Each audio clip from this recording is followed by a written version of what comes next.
Okay, so let's use the first derivative test on the potential values we found for this function.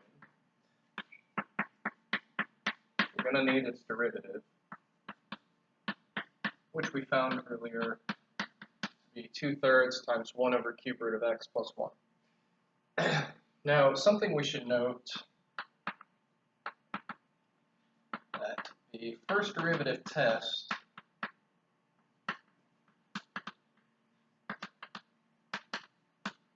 is only used for interior points.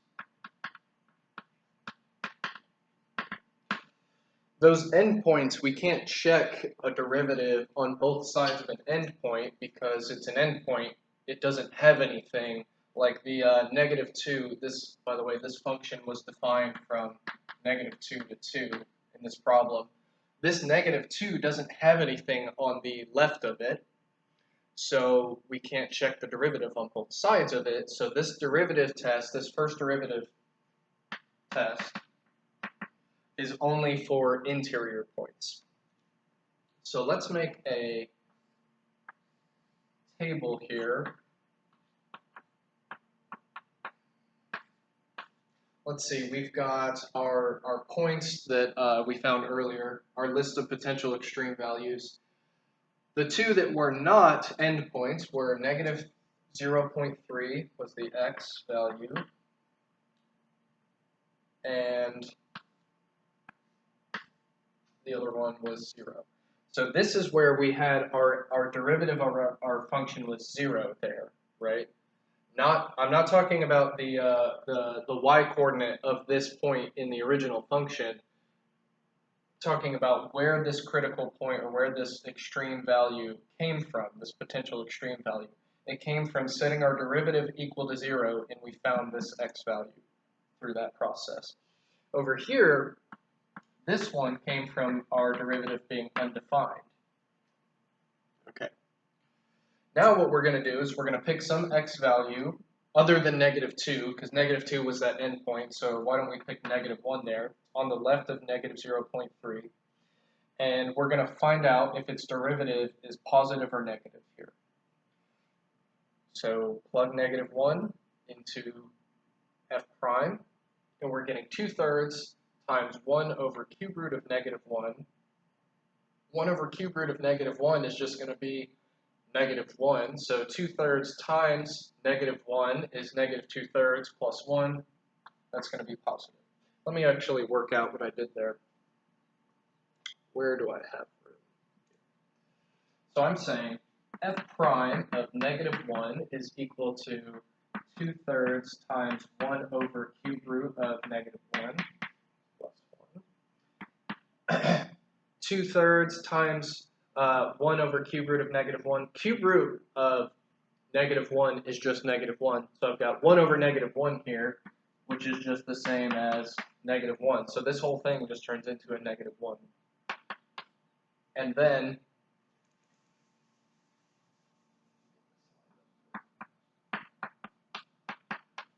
I'm saying that's -2/3 plus 1, but that's positive, right? And that's all I need. I just need to know the sign. I just need to know the sign here is positive.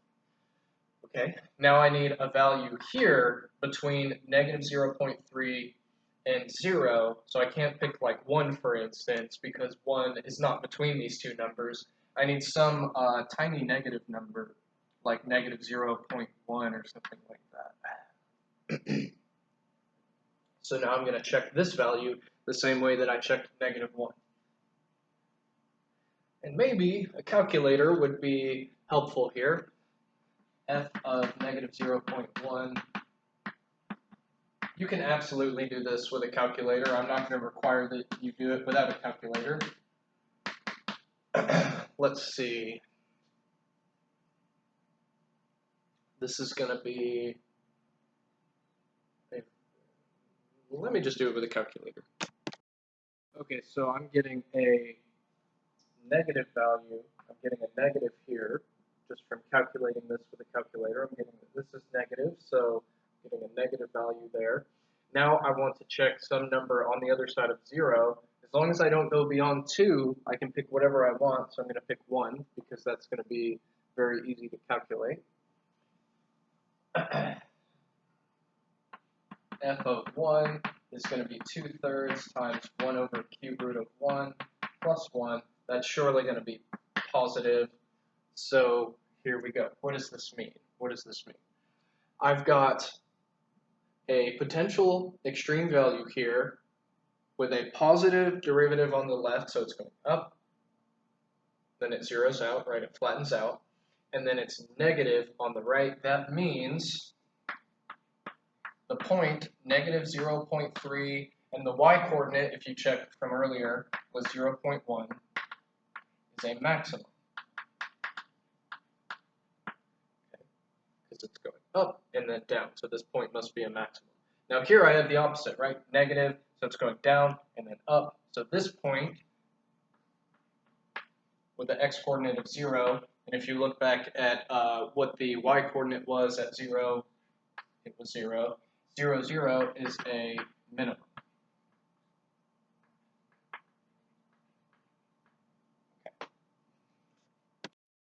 Okay, so now what I'm going to do is I'm going to bring all the points back in. So I've got my 2 interior points classified as a max and a min, respectively, and then I've got those 2 endpoints to bring in. So let me get everything in front of us here so we can compare all of them and figure out which ones are absolute and which ones are relative. So let's see, the endpoints were negative 2 and negative 0.4 and 2 and 3.6. So now I'm going to compare these y values, these functional output values, and see which one is the highest and which one is the lowest. So this one,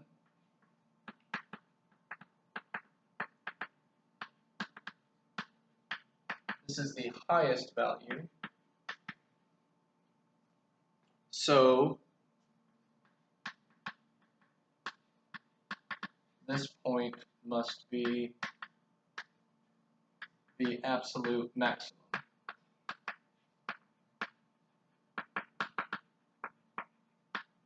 The absolute maximum. Sometimes I can't be sure if the point is actually an absolute maximum if the function goes off to infinity inside of my domain. But here I know that it's not doing that. So I can say that this highest y value, for all 4 of these points, this was the highest y value, so this must be the absolute maximum. Similarly, this endpoint has the lowest lowest y value, so it's going to be the absolute minimum. This is the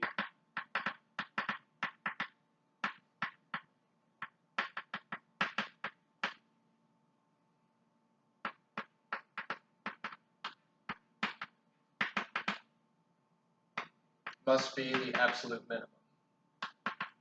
This is the lowest y value, so this point must be the absolute minimum. Okay. That means that this one is not an absolute maximum, it must be a relative maximum. This one cannot be the absolute minimum, it must be a relative minimum. It can't be absolute because this one's lower, right? This one is lower. So this has to be the relative minimum, and this must be the relative maximum. So negative 0.3, 0.1 is a relative maximum.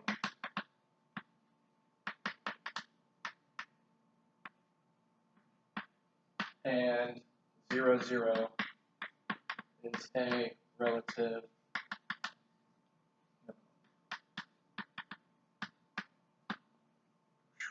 What a process. Now, let's look at how much easier this is if we have a graph. So if we have graphing capabilities for graphing something like this, which you probably aren't familiar with, what this looks like. You've probably never seen a graph like this, but if you did have a graphing calculator, let's see how much faster it would be to classify all of our extreme values.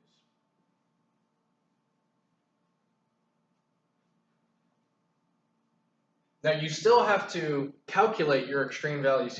You still have to find them by looking at the endpoints, looking at where the derivative is 0, where the derivative is undefined. You still have to do that, but for classifying potential extrema, for classifying them after you have the whole group, the graph is the best way to go.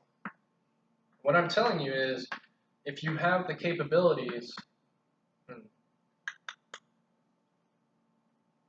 to graph your function, then you can do that. Let me center this lower. There we go. That should be fine. Let's see. My domain is -2 to 2, so let me go 1, 2, 1, 2. Okay. Okay. So here's the graph. Let me show this in a bit better.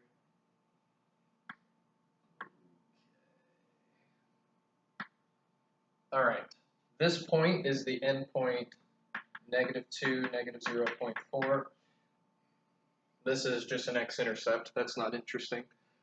Where's the, oh, this point here, that's where our graph flattens out. That is the -0.3, 0.1. Then we have a cusp. So this graph, if I blew this up a bit, this is what this graph is doing. Sort of like that, sort of like that. And then we have an endpoint here and here. So we've got endpoint, flat spot, cusp, and then endpoint. So there's our flat spot, and then our cusp is at the origin, 0, 0. That was where our derivative is undefined. Derivative is undefined right there at that sharp cusp point. And then finally the last endpoint at 2, 3.6. Okay, so all of these points are coming from our calculations for finding the potential extrema. Do you see how easy it would be now to classify these if you have a picture? Clearly, this is the lowest, so this is the absolute minimum. I say absolute minimum. This point would be a relative maximum, because relative to the points around it, it's bigger. So this point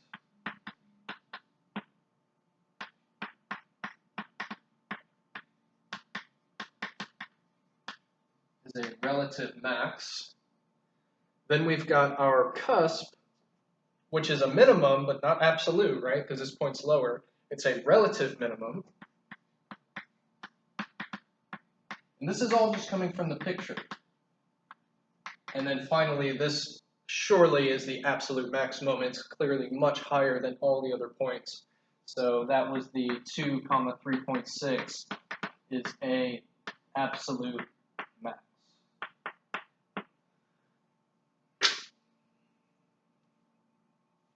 Classifying potential extrema with a graph is the way to go. If you can get the graph, this is the way to go. By the way, how do you get the graph? Graphing calculator. You know, graphing this by making a table of values, not advised. Not really advised, because to get all of these little shapes right, this cusp and everything, you're really going to need some kind of graphing calculator to help you do that.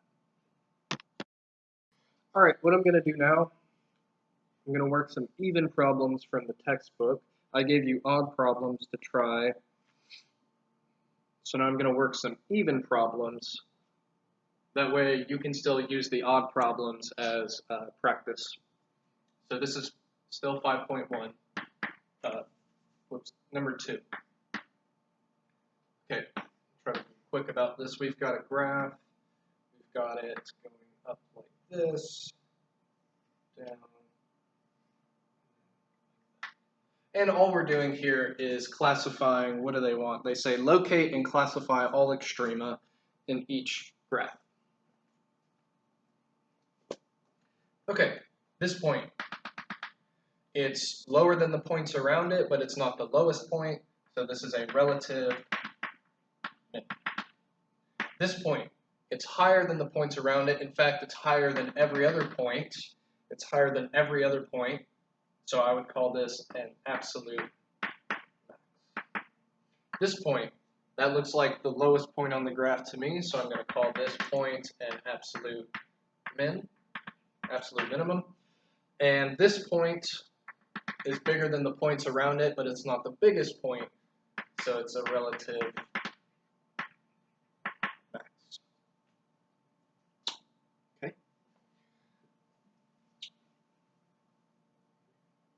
Let's see, 4 is pretty similar, 6 is pretty similar.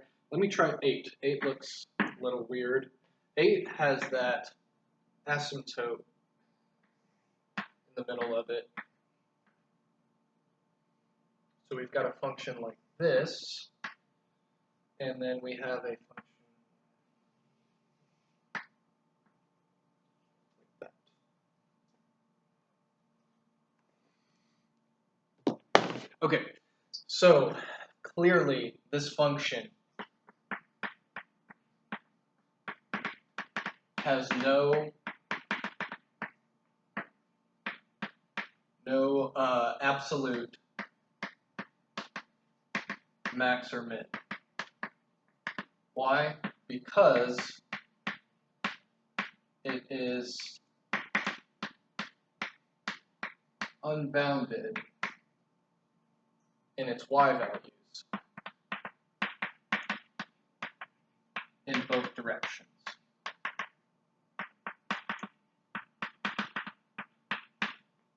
It goes off to infinity this way, so there's no way I can ever find a highest value because the function just keeps going infinitely forever, so I can never find a highest value. Similarly, both of these are going to negative infinity, so I can never find a lowest value.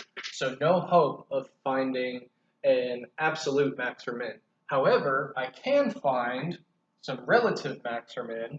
In fact, this point is higher than the points around it, so this would be a relative max. And that's it.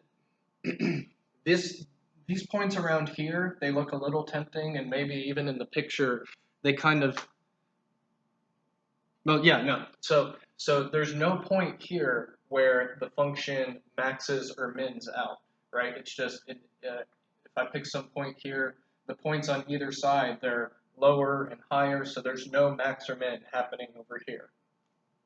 So the only point is that relative max, right there.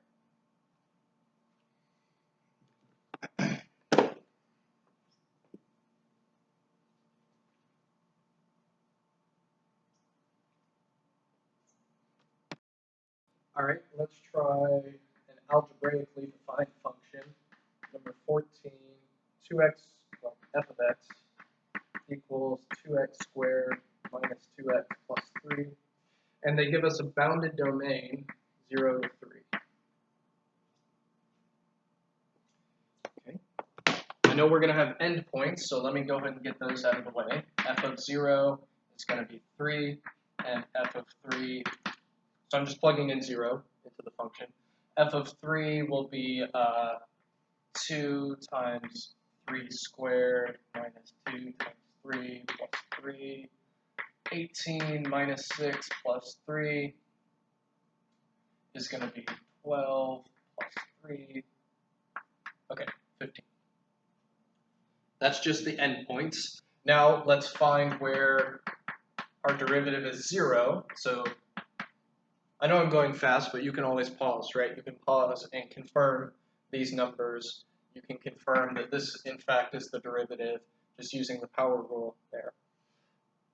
Now I want to set this equal to 0 and solve.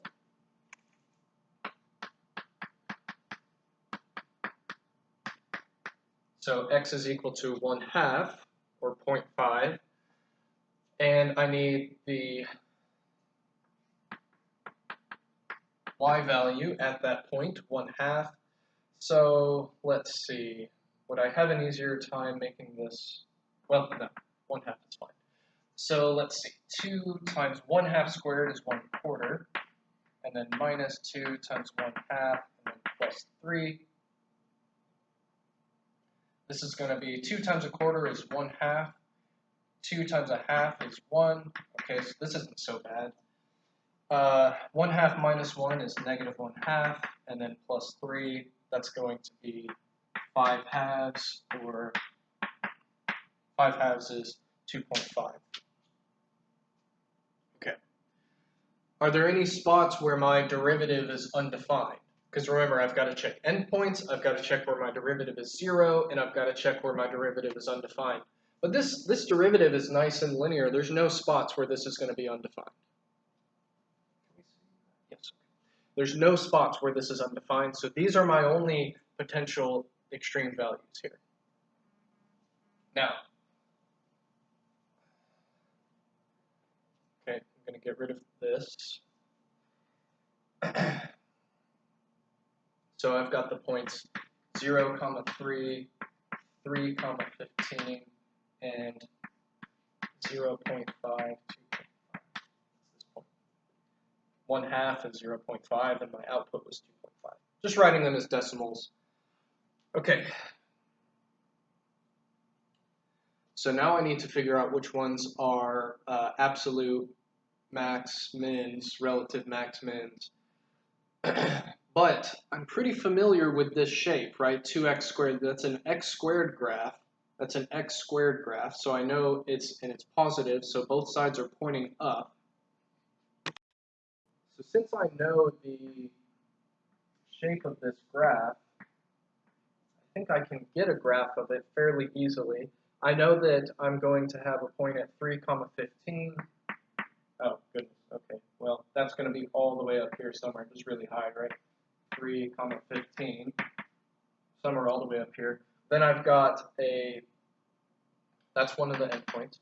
And the other endpoint is at 0, 3. There's 0, 3. Those are my endpoints. So my parabola is in between these.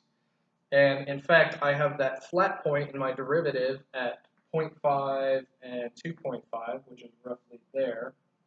So my function must be coming down a tiny bit and then going up like this. So I've only got like a little bit of that end of the parabola. So it's something like this, something like that. So I can see now that this point here, one of those endpoints, the left-hand endpoint, is going to be a relative max. So let me say it this way. Relative max at that coordinate point was 0, 3. This point, the next one, right here, is the lowest point on this whole graph. So this point will be an absolute, tiny chalkboard. Okay, absolute min.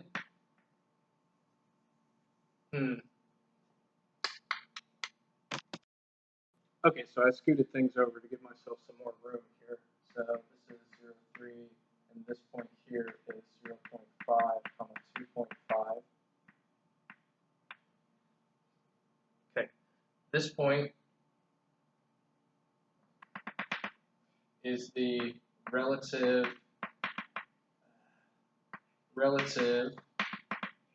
max at 0, 3. This point is an absolute minimum at, what was that? That was the decimal point, 0.5, 2.5. And this point up here is an absolute maximum at 315.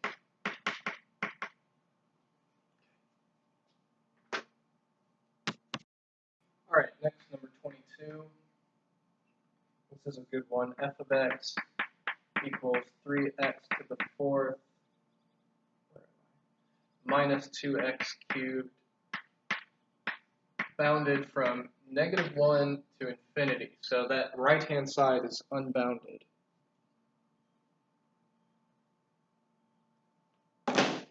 Okay, let me find this endpoint. F of -1 is 3 times -1 to the 4th minus 2 times -1 cubed. That's going to be 3. -1 to the 4th is just 1, so 3 plus 2, because -1 cubed is -1. So we're doing 5 there. So we've got a coordinate point at negative 1, 5. That's from the end point. Nothing to do with the derivative there. That's just finding this end point. Now let's take the derivative, which will be 12x cubed minus 6x squared. This is not going to be undefined anywhere, so we don't need to worry about any cusps, any undefined spots, but we do need to set it equal to 0 and find out where it's 0.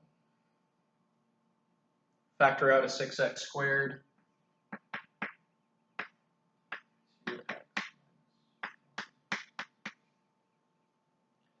Factored out a 6x squared out of both of these terms, excuse me.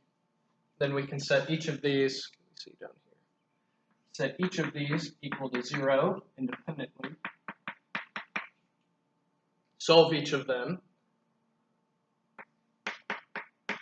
6x squared equals 0, that just gives you x equals 0. Just divide the 6 over, square root both sides. 0 is going to absorb all of that. 0 is going to absorb all of that, just giving us x equals 0. This one, 2x minus 1 equals 0. That's going to give me x is 1/2, or 0.5.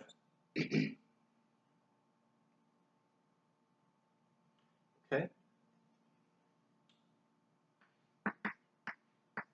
Now I need to find the y value at each of these points. F of 0, that one's easy, just plugging in 0 for both of these x's, and I'm getting 0. And f of 1/2, f of 1/2,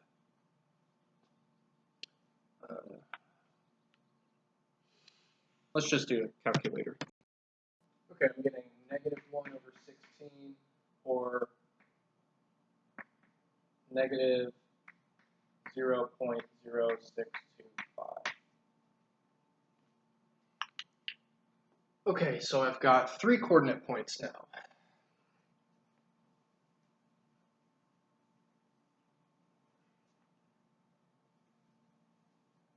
I've got negative 1, 5, I've got 0, 0 here, and I've got, how about I write this one as a decimal, 0.5 and negative 0.0625. Now before I start comparing these y values and classifying these as max and mins and relative and absolute, I really need to get a picture of this because of this side here. This side here is going to be interesting, and we need to be careful of what's happening on that side. Also, one of these points is actually not a max or a min. It's not a max or a min. We could confirm that with the first derivative test, or just testing points straight from the function around each of these. But the easiest thing will be to get a graph. So, how is that going to go? Well, first let me graph these points. Negative 1, 5, that's one of the endpoints, 3, 4, 5, so I'm up here. Negative 1, 5, then I've got some point of interest at 0, 0, and then some point, the end point right down here at x is 1/2 and y is just some very tiny negative number. I'll put a dot there so we can see it. Though it really would be much closer, but I'm putting it there so we can actually see the dot. Okay, so what is going on here? How do I connect these points? How do I connect these points? Okay, so I'm trying to figure out how to connect these points. And I think earlier I called this an endpoint. I didn't mean to call that an endpoint. That's one of the flat spots for our derivative, where our derivative was 0, a potential flat spot. Okay, or a potential max or min. So how do I know how to connect these 3 points? Do they go like this, or do they go like this? That's the question. Does it jump? Does it jump and go up and then back down in between these 2 points? The answer is no. The answer is no. I'm sort of exaggerating the picture so we can really see what's going on here. Cannot do this. Why? Because we already found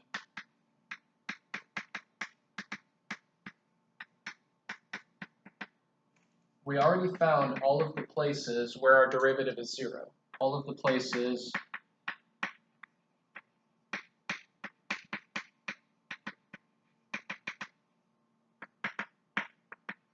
where our derivative is 0. If the graph did this, this would be another place where the derivative was 0. But we already found all those places, and no point in between these two came up, right? We just got the one at 0, and we got the one at a half. There's nothing going on in between those with the derivative acting crazy. There's nothing, no huge jump like this. We know that because that would have shown up in our algebra. We would have found another point where the graph flattened out in between these two. But we didn't, so the graph must, let's see, I'm going to have to erase this. So the graph must do this.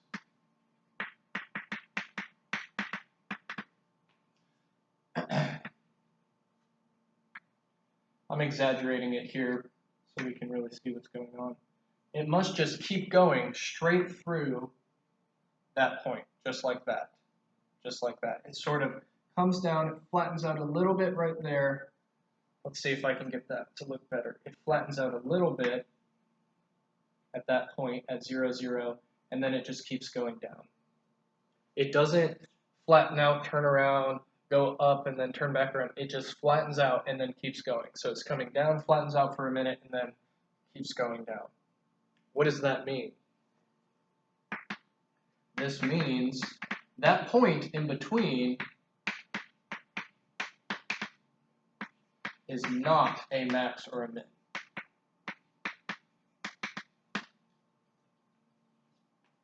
So this point was faking being a max or a min. That can happen because all this does here, this process, is it finds places where the derivative is 0, where that slope of the tangent line is 0. That allows for things like this, where you have some curve flattening out, but then it continues going down, or maybe it continues going up. It flattens out for a minute, and then it just keeps going up. So when we're graphing our picture, we need to be careful and make sure that we're thinking about situations where this can occur. And the result of this is that 0, 0, this point here, is not a max or a min, meaning these are our only two potential values. By the way, where does the function go? Where does the function go past this point down here, past this point? This is supposed to be a spot where the derivative flattens out, right? Does it keep going down or does it keep going up? So does it go up or does it go down like that? Well, we know that this is just based off our knowledge of polynomial functions, this is a 4th degree function. Both sides are either pointing up or pointing down. If this side is pointing up, then it must be like that. Must be like that. So that point is where our function turns around and goes back up. There we go. Now we need to know that to be able to classify this point over here as an absolute or a relative maximum. So where are we at? Where are we at? This is not a max or min at all. This point, -1, 5, is a relative max, because there's no absolute max for this function, because this side of it goes off to infinity. So -1, 5 is a relative max. 0, 0 is nothing, and this point down here, which is hard to see, but it's this tiny point, 0.5 and -0.0625, is an absolute minimum.